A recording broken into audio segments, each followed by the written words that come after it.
한국형 발사체 누리호가 첫 실전 발사에 성공하면서 우리나라도 이제 뉴스페이스 시대를 맞게 됐습니다. 불모지였던 우리 우주 산업이 본격적으로 도약할 수 있는 계기가 마련됐습니다. 저희도 어제 뉴스 시간에 생중계로 발사를 지켜봤는데 정말 가슴이 벅찼습니다. 산업부 고영욱 기자와 내용 자세히 알아보겠습니다. 고 기자, 일단 8개 위성 모두 최종 교신에는 성공한 겁니까?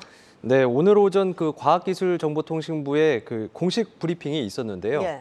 총 8개 위성 모두 궤도 안착에는 성공을 했고, 그다음에 주탑재 위성인 차세대 소형 위성 2호의 경우에는 양방향 교신도 확인이 됐습니다. 이외에 이제 다른 7개 위성도 현재 교신이 확인되거나 확인 중인 상태입니다. 네. 그래서 이로써 우리도 우리 손으로 우리 위성을 쏘아 올린 세계 7번째 우주 강국 반열에 오르게 됐습니다. 네, 세계에서 7번째로 우주 강국 반열에 올랐다. 좀 더 풀어서 설명하면 구체적으로 어떤 의미입니까? 네, 이제 우리가 원하는 때 우리 위성을 쏘아 올릴 수 있는 겁니다. 발사체 기술은 이제 대륙간 탄도미사일로 바꿔 쓸 수 있기 때문에 이제 국가 간 전수가 금지되어 있습니다. 그야말로 이제 맨 땅에서 일궈낸 성과인데요. 네. 우리나라가 지난 30년 동안 쏘아 올린 위성이 29개인데 그동안에는 외국 발사체에 실어 보냈습니다. 근데 독자적인 발사체가 없다 보니 부르는 대로 값을 치르거나 아니면 다른 나라 눈치를 봐야 했습니다. 이번 누리호 발사에 탑재된 도요셋 위성이 대표적인 사례인데요. 원래 러시아 소유주 로켓을 빌려서 이제 지난해 발사했어야 하는데 러시아 우크라이나 전쟁으로 돈만 내고 쏘질 못했습니다. 네. 위성 한 기를 쏘아 올리는데 많게는 500억 원이 드는 것으로 알려졌는데 지금도 발사가 지연되거나 계약금만 날린 사례가 수두룩합니다. 앞으로 이런 서름은 더 이상 겪지 않아도 된다는 거고요. 더 나아가서 조만간 이제 외국으로부터 돈을 받고 위성을 쏴주는 사업도 할 수 있는 겁니다. 예, 정말 말씀해 주셨다시피 러시아 가서 로켓 발사하던 게 엊그제 같은데 감개무량한 소식인 것 같습니다. 그렇습니다. 이제 우리도 돈을 받고 그러니까 상업용 로켓을 쏠 수 있게 됐다라는 의미인데 전 세계적으로 이런 우주 산업 규모는 얼마나 됩니까?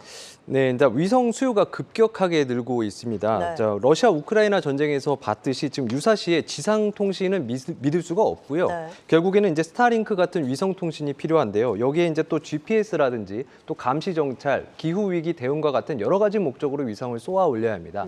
또 이제 설계 수명이 다한 위성을 교체해야 하는 수요도 있고요. 우리나라만 해도 현재 이제 과기부와 국방부 등 정부 위성 수요가 2030년까지 80기입니다. 이렇게 위성이나 발사체 수요가 늘면 제작에 필요한 반도체, 또 관제 설비 같은 제조업과 통신 서비스 분야로 전후방 산업 효과를 일으킵니다. 전 세계적으로 봤을 때 우주 산업은 2020년 우리 돈 480조 원에서 2030년 735조 원으로 팽창할 전망입니다. 네, 이번 누리호 실전 발사에서 이 한화 에어로스페이스의 역할이 좀 주목을 받았습니다. 네. 앞으로도 이 중책을 맡는다고 하던데 구체적으로 어떤 역할을 맡게 되는 겁니까? 네, 한화 에어로스페이스는 이제 2027년까지 앞으로 3차례의 발사를 이제 직접 총괄을 하게 됩니다. 네. 이번 3차 발사부터 이제 체계 종합 기업으로 참여하기는 했지만 누리호 제작이 거의 완료된 단계였기 때문에 사실 이제 많은 거를 배울 수는 없었습니다. 발사 운영도 참관하는 수준이었고요. 4차 발사부터 이제 정부가 20년간 축적해온 기술을 진짜 넘겨받는다고 보시면 됩니다. 발사체 전체에 대한 설계, 조립 기술을 익히고 이걸 반복적으로 수행하면서 더 낮은 비용으로 더 빨리 만들 수 있는 노하우를 쌓는 겁니다. 예, 그리고 이번 누리호 발사 성공해서 또 숨은 주역들이 더 있겠죠. 소개를 해주신다면요. 네, HD 현대중공업을 빼놓으면 아마 섭섭할 겁니다. 예. 이제 현대중공업은 누리호 3차 발사에서 발사대 시스템 운용 지원을 맡았는데요. 누리호를 발사대에 세우고 또 추진체를 공급하고 제대로 날아가는지 관제하는 그 발사대 시스템 전반을 독자 기술로 설계 제작해 발사 운용까지 했습니다. 특히 발사대 시스템의 공정 기술의 국산화율을 누리호에서는 100%로 끌어올림으로써 우리나라가 우주 강국으로 도약할 수 있는 기반을 마련했습니다. 이번에 누리호 3차 발사를 참관한 이상균 HD 현대중공업 사장은 차세대 발사체 사업 등에 지속적으로 참여해서 우리나라의 항공우주 산업 발전에 힘을 보태고 싶다고 말하기도 했습니다. 네, 벌써 이 차세대 발사체 사업 얘기가 나오기 시작합니다. 앞으로 우주 발사체 개발 계획은 좀 어떻게 짜여져 있습니까? 네, 누리호의 다음을 이을 차세대 발사체 개발 사업이 올해부터 시작이 됩니다. 네. 이제 앞으로 10년간 2조 원을 들이는 사업이고요.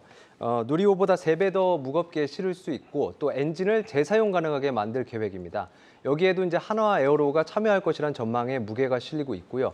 이 개발이 성공하면 2032년에는 이 차세대 발사체로 달 착륙선을 달에 보내는 계획까지 세우고 있습니다. 예, 정말 우주과학기술 불모지에서 우주 강국의 꿈을 일궈낸 대한민국 기술진의 노고에 감사드리겠습니다. 지금까지 산업부 고영욱 기자였습니다.